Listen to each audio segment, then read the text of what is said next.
అన్నచాటు తమ్ముడిగా సినీ రంగ ప్రవేశం చేసి అతి కొద్ది కాలంలోనే ఎంతో మంది అభిమానులతో పాటుగా భక్తుల్ని తయారు చేసుకున్న వ్యక్తి మరెవరో కాదు, పవర్ స్టార్ కొణిదెల పవన్ కళ్యాణ్. ఈరోజు పవన్ కళ్యాణ్ జన్మదిన సందర్భంగా జన్మదిన శుభాకాంక్షలు తెలుపుతూ అసలు పవన్ కళ్యాణ్ అనే వ్యక్తి ఒక శక్తిగా మారటానికి దాని వెనుకున్న ఒక తపన ఏంటో తెలుసుకుందాం.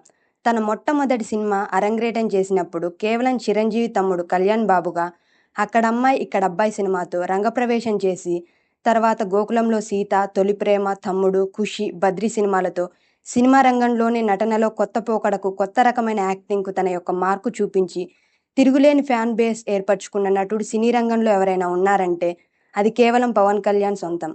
అలాగే కాకుండా ఒక దర్శకుడిగా, ఒక పార్టీ స్థాపించిన వ్యవస్థాపకుడిగా అని ఎన్నో ఎత్తుపల్లాలను చూశారు. ఎప్పుడూ కూడా వెనుకడుగు వేయకుండా తను దర్శకత్వం వహించిన సినిమా జాని పరాజయం పొందినప్పటికీ క్రిటిక్స్ దాన్నెంతగానో మెచ్చుకున్నారు. అలాగే తన రాజకీయ రంగం ప్రవేశం చేసినప్పుడు అన్న చిరంజీవి పార్టీ పెట్టి కాంగ్రెస్లో విలీనం చేశాడు. ఇతని పార్టీ ఎన్నో రోజులు నడవదు అని ఎంతోమంది అన్నప్పటికీ ఒక దీక్షతో, పట్టుదలతో పార్టీని స్థాపించి మొదటిసారి ఎలక్షన్లలో పోటీ చేయకుండా బీజేపీ, టీడీపీలకు సపోర్ట్ చేసి అప్పుడు పార్టీ అధికారంలోకి రావడానికి తన వంతు కృషి చేశాడు.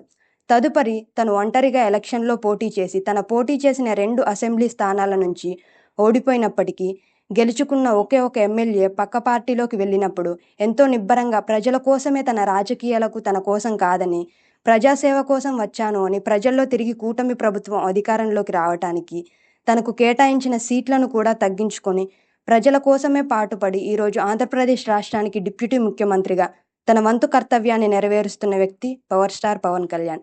Deputy CM power star Pawan Kalyan గారికి 7 టీవీ తరపున జన్మదిన శుభాకాంక్షలు.